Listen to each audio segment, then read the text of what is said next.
morning, everybody.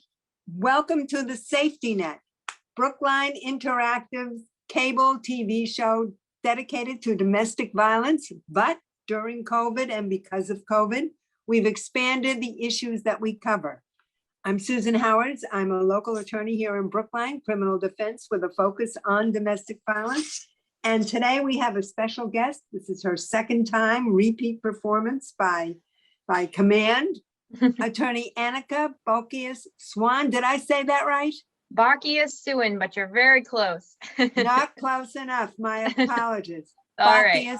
Bockius-Suwyn with Danger Law that is currently in Newton, but soon to be in Newton again over at Echo Gorge. Am I correct? That's correct. Yes, we're moving from Newtonville to the Echo Bridge Park. Terrific, terrific. Yeah. Annika, I'm going to ask you some questions. I'm a little bit late. I apologize. June was Pride Month. Tell me what that month means for you and should mean for me and Corbin.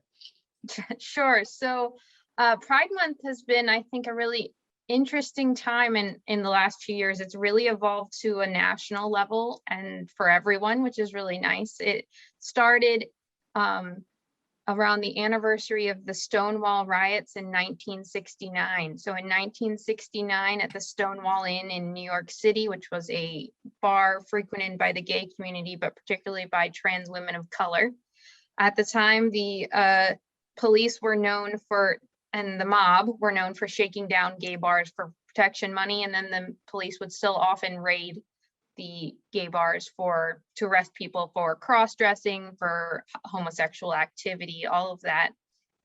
And on a night in June in 1969, they decided, the patrons of Stonewall Inn decided they weren't going to take it anymore. So what would have been a police roundup and kind of generally in the past have been kind of everybody fleeing out the back door.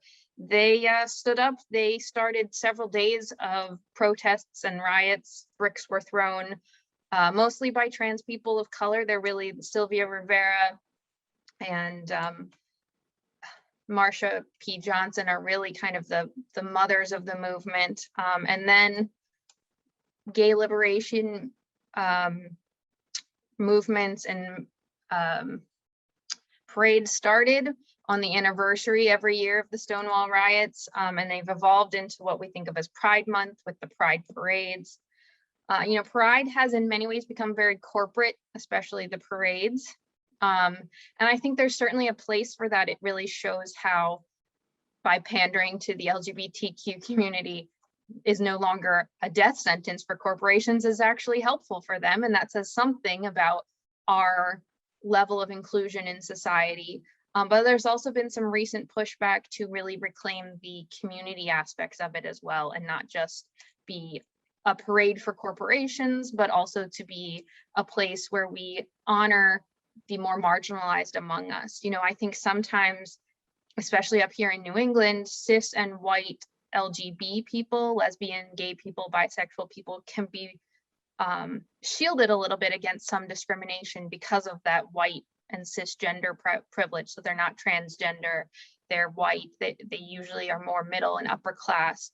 And oftentimes that we leave the transgender community behind, people of color within our community, people living below the poverty line. And so there's been a pushback. I don't know if you've heard, Boston Pride was actually recently disbanded because of the corporation. Yeah, I'm going to interrupt Yeah. you. I didn't understand that. I thought that would be a really serious blow to the progress we've made. Is it? It is and it isn't. So Boston Pride, the corporation that runs the Pride Parade and the events around June for the last several decades, has been immune and been deaf to the calls from the community to diversify its board. It's very rich, cis, white, gay male board that focused more on corporations than community. They mistreated a lot. There's been allegations of mistreatment of a lot of their volunteers of color, their trans volunteers. And every time the community asked for transparency, for changes, for certain board members to step down. We were met with a no, and then they unilaterally decided to just disband in June of this year, late June of this year, which was without, transferring their contacts, their funds, their Ooh. plans to anyone else. So the community is Annika, trying. I'm going to interrupt you. When Sure. you use the word community, could you define that? Do you mean the greater Boston sort of citizenry or the state citizenry? Do you mean me? What do you mean by I community? mostly mean the LGBTQ plus community here in Massachusetts, particularly in Greater Boston. But I think there's a place for the whole community in Greater Boston to have a say in what happens at Pride, but particularly the LGBTQ community. And it's been a very small, privileged segment of that community that's been running Pride for a long time. And they were unwilling to evolve with the times. So there have been some parallel movements recently. There's something called, well, for many decades, there's been something called the Boston Dyke March. And then which is more radical and more community-based, more about celebrating the community and less about policing the identities of who's there. And then was a march for trans rights that started last year over at Franklin Park. And that when it happened again this year, it's run sort of in tandem to previous Boston Pride events. And it's actually sort of, I think, hopefully the natural successor to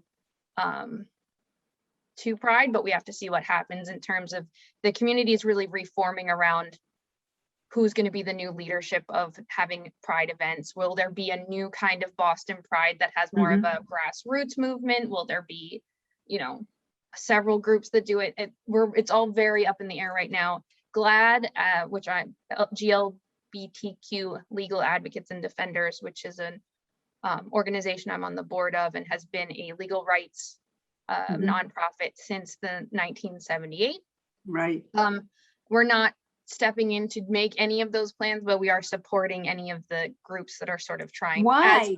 As an event that's been, because that's not our place. We want the grassroots community to go, but we're here to listen and we're here to help support and kind of carry that history through without sort of just exerting our influence from above. Got it. I understand. Yep. You're an estate planning and probate attorney. What are some, yes, with Danger Law in Newtonville right now. Okay. What are some examples of the gains for the LGBTQIA community, and what are the remaining gaps that you see every day, mainly in daily life, homeschool, and workplace? That's really what I'm concerned with, because daily life is so difficult for all of us right now, COVID. I mean, I'm not a parent, but if I were, would I send my kid to school? I don't know. Right. Would I have my kid wear masks? Absolutely. Do they work? I don't know. Right. Would I get my kid vaccinated? You bet. And if my kid were 10 and very tall, I might say he or she is 12. I shouldn't be saying this on the air, but there are just so many complexities and stressors, because I know from my family. So what do you see in your work in the daily life? Sure. So it's really interesting. So I think that marriage equality, which has been the law of the land in Massachusetts for 17 years now, but in the country at wide is only 6 years old. I think that has brought in many ways a lot of protections and ease, but there's a lot of holes as well. First of all, not everyone wants to get married, and not everyone should have to get married just to have their relationship and their family members honored, whether they be families of choice or not. There's also a lot of assumptions we have as a community at large, as in the United States at large. We have all these popular culture assumptions of what comes with marriage that actually don't. So a lot of people don't know that you still need a healthcare proxy, because marriage just means your spouse is one of the people who can say what happens if there's a medical emergency. Now it's your parents and your spouse fighting in front of the doctor. Whereas if you have a healthcare proxy, you get to pick one person to do it. And that's true, for straight people and gay people, but gay people often don't get the benefit of the doubt. So, you know, I often say, a straight couple could go into the ER and just say, hey, yeah, we're married, and nobody would probably question it. They'd let the other person back with them and all of that. And I know of gay, not in Massachusetts, but in other parts of the country, where they show up and say, we're married, and they really are, and they say, great, show us your marriage license. So there's a lot of benefit of the doubt that gay people still don't get. So there are protections, and it's still very important for the LGBTQ community to take what legal protection. There are affirmative steps you can take to make those protections better, and you need to take them. So I see often with my transgender clients right now a lot of fear around getting COVID, dying of COVID, and having their families of origin be in control of their medical care and what happens to their body.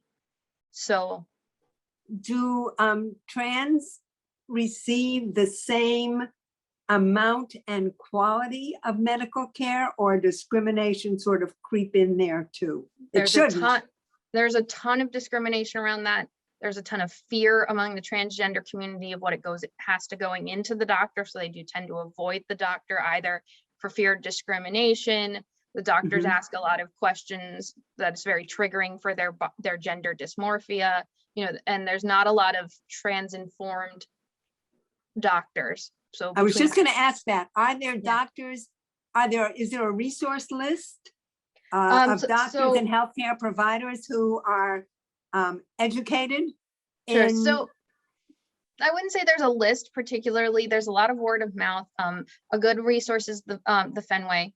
So the Fenway Clinic, which is dedicated to LGBTQ healthcare. There's a great trans clinic at the Boston Children's Hospital, which is great, and at the Boston Medical Center, which is dedicated to treating trans youth. The one at the Boston Medical Center is a clinic for transgender people of all ages to help them get affirming care and also regular medical care. So these are great resources. There are also many individual doctors out in, you know, the greater Boston area at large, but there's no nice list of that anywhere. I think it's more word of mouth. But the Fenway is a great place to start. And in your community, in every community, not just your community, and I'm not singling you out at all, there's general family dysfunction. What are the specific attributes in the gay transgender community that maybe differ from other communities of family dysfunction? Do kids run away from home? Do kids have any counselors or resources that they can go to work through some of the problems or some of the issues they confront? Yeah. So while of course dysfunction is across many different types of communities, gay and transgender kids are highly more likely to be kicked out, not to run away for fear of violence and dysfunction at home, but also to be kicked out of home for when they come out. Who kicks them out? Their parents. Their parents. So even here in Massachusetts, which is considered a generally welcoming community regards to other states, LGBTQ youth make up about 1/3 of the homeless youth and the youth in the DCF system in past about age 12. And they are, now statistics are hard and more kids are coming out, which is great. So younger generations do tend to be more predominantly LGBTQ, but under no circumstances are they 1/3. So they're much more overrepresented in the homeless youth and the DCF system due to being kicked out or running away because not accepted at home, facing physical violence at home over their gender identity or their sexuality. These are very important systems. Right now, GLAAD is doing a lot of work trying to raise the advocacy for getting better DCF resources for LGBTQ youth in the DCF system, where they are also over represented. without any very specific resources within that community. So we're always asking for more LGBTQ foster parents and all of that, but that's a big ask. So we're also asking for DCF to really up their resources in terms of counselors who are informed around LGBTQ issues. There's a great organization, if people are interested.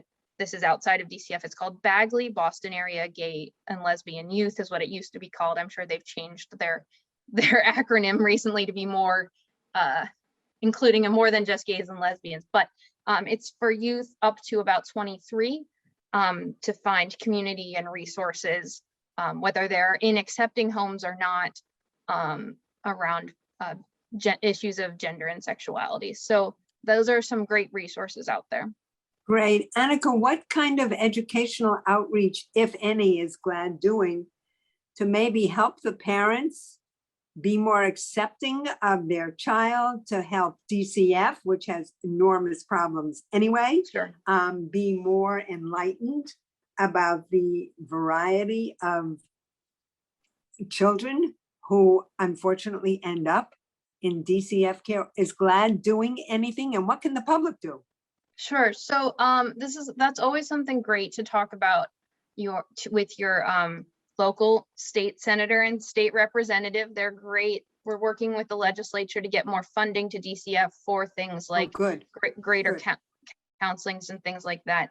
Another thing, this is more broadly that people can do, but it's something that could be really helpful nationwide, which right now the Equality Act has passed the US House of Representatives, but is stalling out in the US Senate. The Equality Act is about bringing true equality before the law and discrimination protection for vulnerable LGBTQ plus people. So it's enshrining discrimination protections against LGBTQ people into the federal law, which would be huge because we all know there's a huge range of what states are willing to do. Right. And it wasn't until last summer with the Bostock decision that until the Bostock decision last summer, jobs could fire you for being trans or gay in most states in the United States. So not here in Massachusetts, but in most. And so I would highly recommend that our state senators here in Massachusetts so Markey and Warren are behind the Equality Act, but anything you can do to family members in other jurisdictions to get them to really reach out to their federal representatives and just say how important this is to them. So you're getting very political. Any endeavors in the future of getting involved in politics? Wouldn't it help if there were a state legislator or a national politico who was a member of the community? Wouldn't that help? It would. We have some great state senators. State Senator Julian Cyr is a huge member of the LGBTQ community and a great advocate. There are other great advocates within the state Senate and the state legislature that are great for the LGBTQ community. The biggest piece of there are two big pieces of legislature in the Massachusetts, which we could really use help behind, which is the Massachusetts Parentage Act. GLAAD is trying to get Massachusetts to catch up with all the rest of New England. So all other 5 New England states have updated their laws to guarantee legal protection for every kind of family. So it's not just helpful for the LGBTQ community, it's helpful for anyone who isn't 2 people who got married and had kids all in what society used to call the right order. So any other kind of family is protected. It's the Massachusetts Parentage Act it's centered on kids. It's centered on kids' rights to have their relationships with their parents honored and protected, whether or not that's their biological parent, a step parent who's been there for many years, a family member who's been acting in a parental role. It expands access to for non-married parents who use IVF or other artificial reproductive technology, expands their access to get their parental rights acknowledged in Massachusetts. There are a lot of ways to do it right now in Massachusetts, but they are all time consuming and money consuming, and they benefit pretty much only me as an attorney, and I promise you, none of the attorneys that make money off of this want to keep making money off of it. We would love Good point. would love for the legislature to be updated on this. We are really behind the times. Rhode Island passed it last summer, Connecticut this summer. New Hampshire did not pass the Uniform Parentage Act, but they have essentially passed the same protections in a few piecemeal pieces of legislation. And Maine has also updated these as well. So we're really behind the times. It's Senate Bill 1133 and House Bill 1714, the Massachusetts Parentage Act. Big, very important right now.